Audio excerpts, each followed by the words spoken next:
अऊज़ु बिल्लाहि मिनश्शैतानिर्रजीम बिस्मिल्लाहिर्रहमानिर्रहीम अल्हम्दुलिल्लाहि रब्बिल आलमीन अल्लाहुम्मा सल्लि अला मुहम्मदिन व आलि मुहम्मद।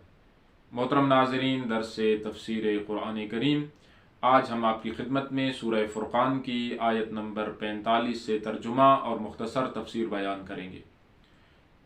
इन आयात में अल्लाह रब्बुल इज़्ज़त ने अपनी मारिफत और अपनी पहचान करवाने के लिए इंसान की तवज्जुहात को इस कायनात में मौजूद निशानियों और आयात की तरफ मुतवज्जे किया है, ताकि इंसान इस कायनात के इस पेचीदा निज़ाम को देखे और फिर इस निज़ाम के बनाने वाले की अज़मतों का एतराफ़ करे और इंसान इस बात की तरफ मुतवज्जे हो कि ये कायनात एक बेशऊर मादे के वसीले से वजूद में नहीं आई। जिस तरह के दहरियों का नज़रिया है, जिस तरह मादा परस्तों का नज़रिया है कि ये कायनात एक ज़र्रे से, एक एटम से वजूद में आई है।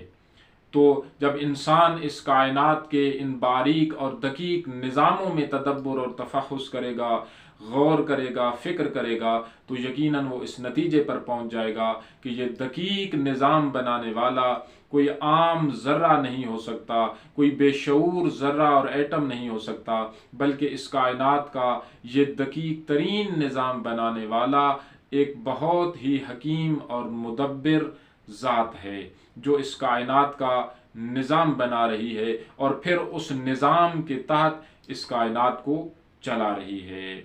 आयत नंबर 45 में इरशाद बारी ताला हो रहा है, बिस्मिल्लाहिर्रहमानिर्रहीम, अलम तर इला रब्बिक कैफ मद्द ज़िल्ल।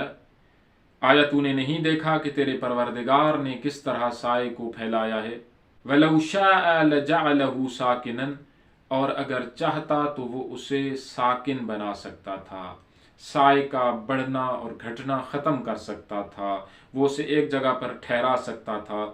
सुम्मा जअलना शम्स अलैहि दलीला, और फिर हमने सूरज को उस पर दलील बनाया है।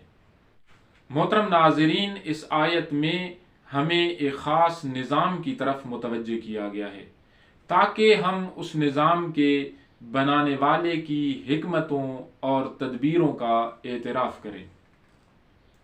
इस आयत में जिस साए का तज़किरा हुआ है, इसके मुताल्लिक़ मुफस्सिरीन के मुख्तलिफ नज़रिए हैं। सबसे पहले देखते हैं कि साया होता क्या है। साया नूर, रोशनी की परछाई को कहते हैं। जब सूरज की किरण किसी चीज़ पर पड़ती है, जब नूर की लाइट किसी चीज़ पर पड़ती है, तो वो अजसाम के जिनसे वो रोशनी नहीं गुजर सकती, उसकी तरफ मुकाबिल में साया वजूद में आता है।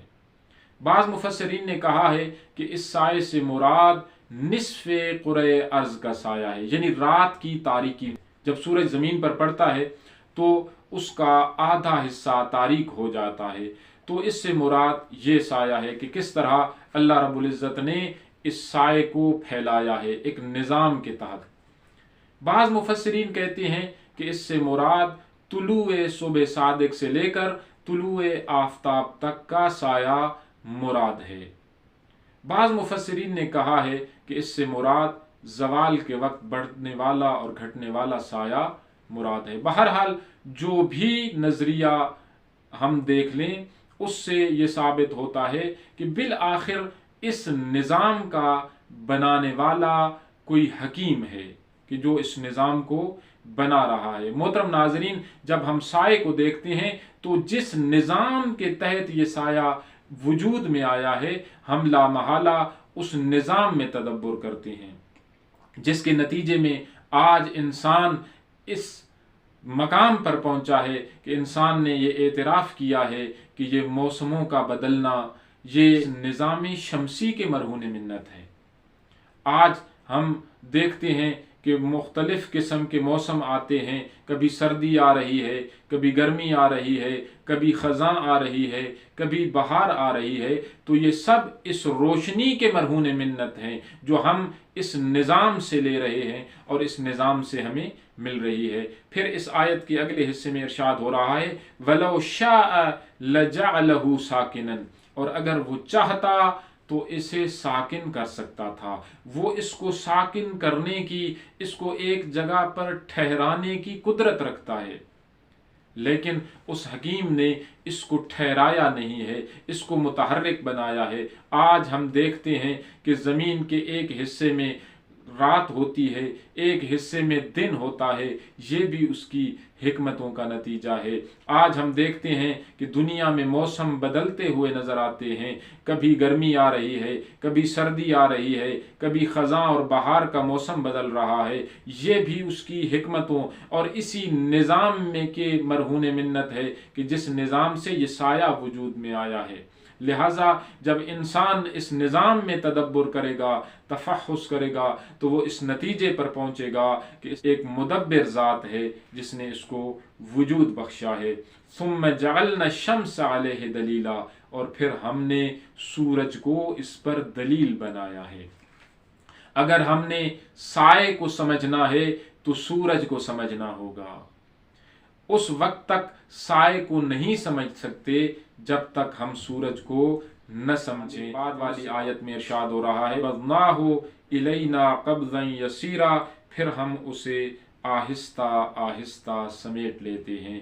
اس میں بھی حکمت پروردگار ہے کہ اگر یہ سایہ اور یہ روشنی اچانک آتے یا اچانک ختم ہوتے تو اس سے کائنات پر بہت ہی عجیب و غریب اثرات مرتب ہو سکتے تھے۔ ان سایوں کا آہستہ آہستہ پھیلنا اور ان کا آہستہ آہستہ سمٹنا، یہ بھی اس کی قدرت کی نشانیوں میں سے ہے۔ دعا ہے اللہ رب العزت ہمیں اس قرآن کو پڑھنے، سمجھنے اور اس پر بہتر انداز میں عمل کرنے کی توفیق نصیب فرمائے۔ السلام علیکم ورحمۃ اللہ وبرکاتہ۔